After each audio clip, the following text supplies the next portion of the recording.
Hello friend, कैसे हैं आप। आज आपके पास एक ऐसा टॉपिक लेकर आया जिसका नाम है कॉन्ट्रैक्ट एक्ट 1872।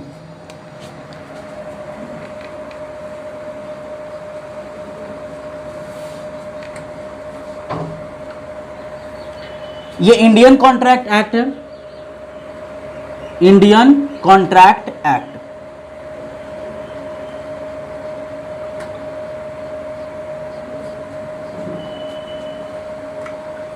एटीन 1872।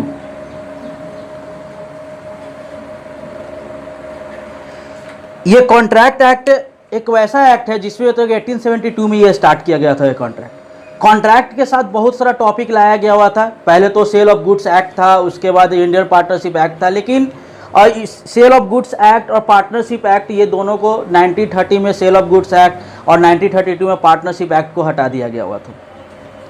लेकिन आज हम लोग जानेंगे कि कॉन्ट्रैक्ट क्या है, ये कॉन्ट्रैक्ट होता क्या है। कॉन्ट्रैक्ट जानने से पहले हम लोग जानेंगे दो चीज यहां पे सीखेंगे हम लोग। पहले अग्रीमेंट,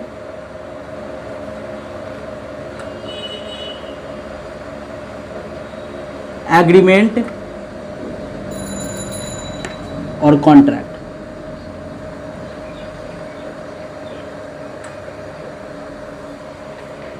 क्योंकि कॉन्ट्रैक्ट होने के लिए क्या होना चाहिए आपको, अग्रीमेंट के साथ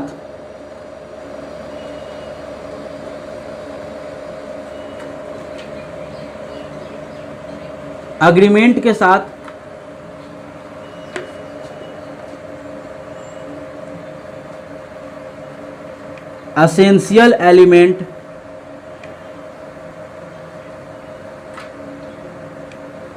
हो तो उसके साथ क्या होगा, तो वो कॉन्ट्रैक्ट कहलाएगा। अग्रीमेंट के साथ अगर एसेंशियल एलिमेंट इंक्लूड हो तो क्या कहलाएगा, वो कॉन्ट्रैक्ट कहलाएगा। अब बात आता है कि ये अग्रीमेंट होता क्या है। अग्रीमेंट किसी भी चीज कॉमर्शियल चीज को कवर करना चाहिए। अगर कोई भी चीज कॉमर्शियल चीज का हो, कोई अगर बायर के साथ अगर कोई बायर और सेलर के बीच में अगर हो रहा है तो वो भी एक तरह का कॉन्ट्रैक्ट का पार्ट हो जाता है। लेकिन होता क्या है इसमें कि अगर हम कॉन्ट्रैक्ट अगर हम पूर्ण रूप से अगर बोला जाए तो अग्रीमेंट के साथ एसेंशियल एलिमेंट जब तक इंक्लूड नहीं होगा तब तक वो कॉन्ट्रैक्ट कहलाएगा नहीं।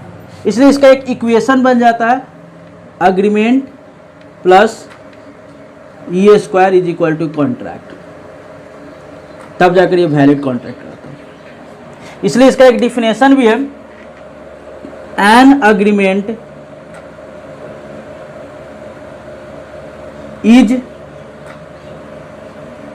Enforceable by law.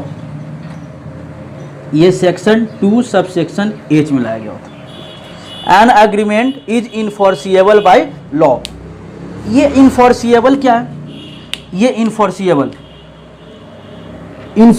होता है क्या। इनफोर्सिएबल का मीन्स होता है कि जहां पे you have legal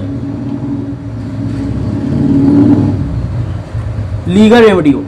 legal remedy का मतलब होता है कि आपके पास कॉन्ट्रैक्ट करने के लिए, मतलब कि केस फाइल करने के लिए आपके पास वो प्रूव होना चाहिए, आपके पास वो लीगली अटैचमेंट होना चाहिए, तो जाकर वो कवर कर पाएगा।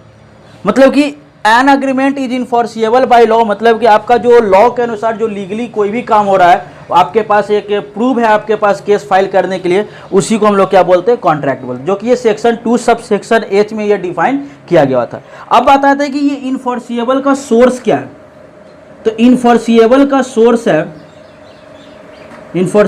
सोर्स है आपका essential element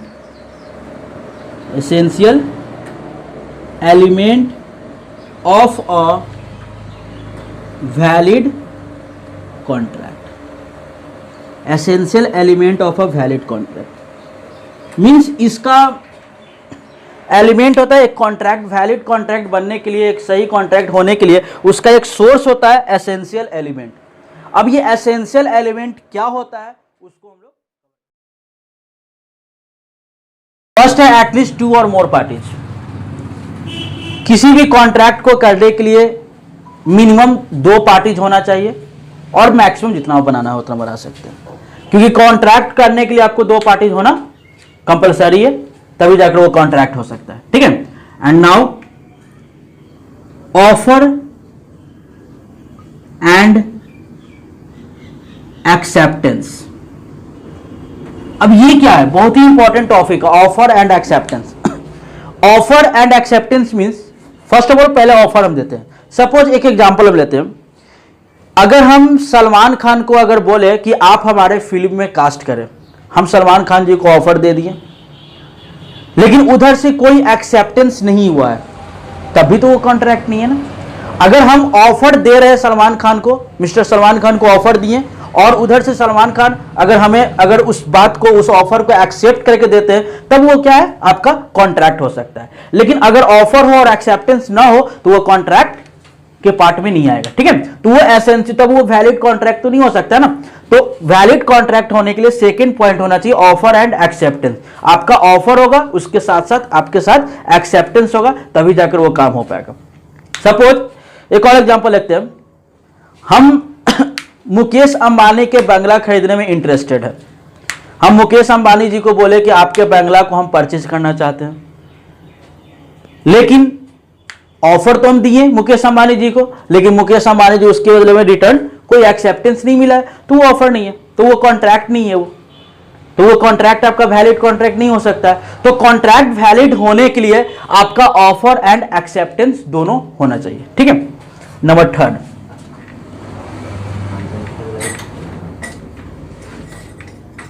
intention to legal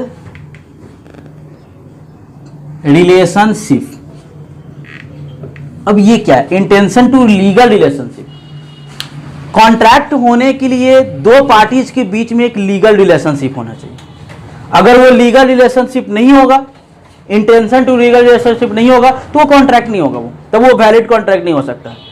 अगर बात करें हस्बैंड और वाइफ का, तो हस्बैंड और वाइफ में अगर बात किया जाए तो हस्बैंड और वाइफ का कोई लीगल रिलेशनशिप नहीं है। अगर सपोज अगर हस्बैंड और वाइफ अगर लड़ाई कर ले और हस्बैंड बोले कि नहीं अब हम आपके साथ आपसे अलग होना चाहते हैं, लेकिन हम खर्च जो होगा वो पूरा पेमेंट करेंगे, लेकिन जो टाइम पे देने की बात आया तो उस टाइम पे देने नहीं दे पाया, तो उस समय वाइफ क्या की कि जाके केस फाइल कर दी। तो कोर्ट यहां बोला कि यहां पे तो कोई इंटेंशन टू लीगल रिलेशनशिप है ही नहीं, तो ये केस एक्सेप्ट नहीं हो पाएगा, क्योंकि लीगल रिलेशनशिप होना चाहिए, पार्टी के बीच में लीगल रिलेशनशिप होना चाहिए। लीगल रिलेशनशिप किसके बीच में हो सकता है, एक परचेजर और सेलर के बीच में हो सकता है, एक बिजनेसमैन के साथ हो सकता है, उसके साथ आपका लीगल रिलेशनशिप हो सकता है, एक डेटा और क्रिएटर के बीच में हो सकता है लीगल रिलेशनशिप, तब जाके वो आपका एक वैलिड कॉन्ट्रैक्ट का पार्ट हो सकता है। 4, lawful business, lawful object. Lawful object होना चाहिए, कॉन्ट्रैक्ट का एक लॉफुल ऑब्जेक्ट होना चाहिए। एक कोई भी उद्देश्य अगर होगा तो उसका एक लीगली कुछ होना चाहिए, एक लॉफुल होना चाहिए, तब जाकर वो कॉन्ट्रैक्ट वैलिड हो सकता है। Next, consideration. कंसीडरेशन होना चाहिए। कंसीडरेशन का मतलब क्या है, कंसीडरेशन मीन्स होता है कि जैसे अगर कोई कॉन्ट्रैक्ट हम ले रहे हैं, दो पार्टीज के बीच में अगर कॉन्ट्रैक्ट एक्सेप्टेड हुआ है, कॉन्ट्रैक्ट हुआ है, तो उस समय मतलब कि आपको वहां पे कुछ पेमेंट या कंसीडरेशन देना होता है। जैसे सपोज अगर आप एक एयरलाइंस में जा रहे हो और एयरलाइंस में आप बैठे हो, तो वहां का सर्विस आपके लिए, मेरे लिए कंसीडरेशन है, और जो एयरलाइंस को जो हम पेमेंट कर रहे हैं वो उनके लिए कंसीडरेशन है।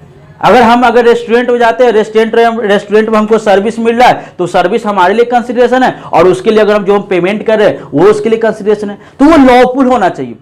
अगर हम कॉफी शॉप पे जा रहे हैं तो हम कॉफी के लिए जा रहे हैं ना, तो वो कोई लॉफुल ऑब्जेक्ट है वो, ठीक है। तो वो क्या आपका कंसीडरेशन भी होना कंपल्सरी है। Next, free consent.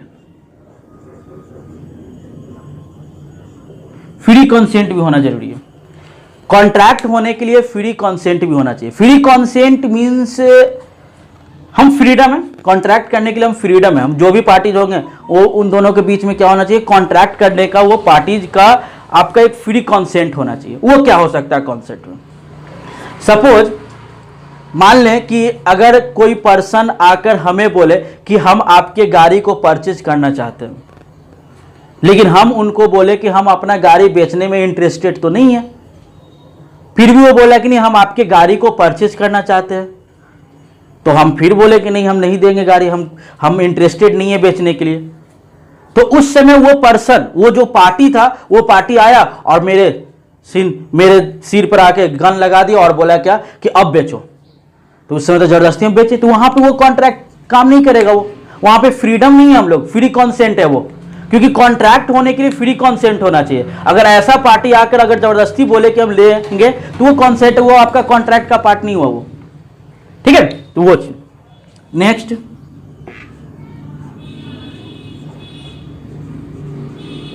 Performance of possibility, performance of possibility. अब ये क्या है परफॉर्मेंस ऑफ पॉसिबिलिटी? कॉन्ट्रैक्ट होने के लिए परफॉर्मेंस ऑफ पॉसिबिलिटी, जो वैसा कॉन्ट्रैक्ट करेंगे जो पॉसिबल है, जो पॉसिबल नहीं है वो कॉन्ट्रैक्ट सही नहीं, वो वैलिड कॉन्ट्रैक्ट नहीं हो सकता है। अगर सपोज अगर एक डॉक्टर मरे हुए व्यक्ति को बोले कि आप हमको एक, मरे हुए व्यक्ति को बोल दे कोई व्यक्ति कि डॉक्टर बोले कि आप हमको 1 करोड़ रुपया दो, हम इस मरे हुए व्यक्ति को जिंदा कर देंगे, तो वो कॉन्ट्रैक्ट वैलिड नहीं है। वो परफॉर्मेंस जो आपका परफॉर्मेंस ऑफ पॉसिबिलिटी, वो ऐसा पॉसिबिलिटी जो कि पॉसिबल होने वाला हो परफॉर्मेंस, वैसा चीज का हम कॉन्ट्रैक्ट लेंगे।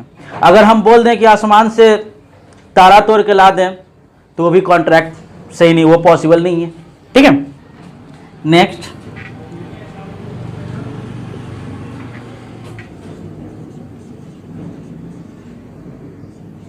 Capable of parties, capable of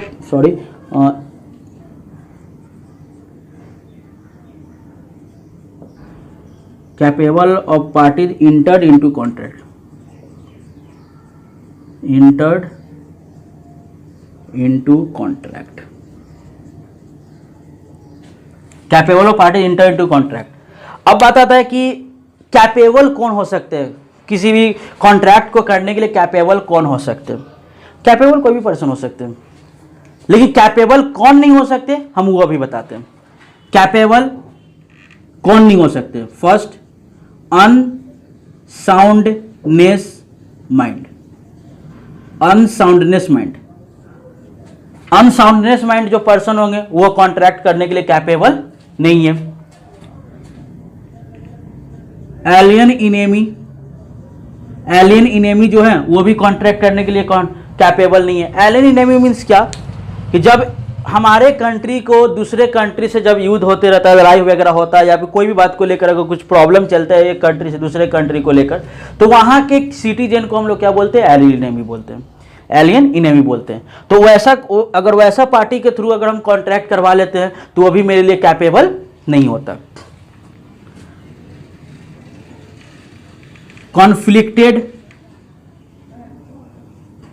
conflicted होगा वो भी कॉन्ट्रैक्ट करने के लिए तैयार नहीं है। अगर कोई पार्टी, कोई पर्सन है, वो पर्सन का मतलब कि सजा वगैरह मिला है, जेल में है, या फिर सजा वगैरह मतलब केस वगैरह चल रहा है, तो वह पार्टी को भी कॉन्ट्रैक्ट करने के लिए कैपेबल नहीं है, ठीक है। हालांकि इस चीज़ के बारे में हम लोग को अगले क्लास में हम लोग पढ़ेंगे, लेकिन ये सब अभी जानने के, unsoundness mind, alien enemy, conflicted, ये सब पर्सन कॉन्ट्रैक्ट करने के लिए कैपेबल नहीं हो सकते, ठीक है। नेक्स्ट, लीगल फॉर्मेलिटीज होती है।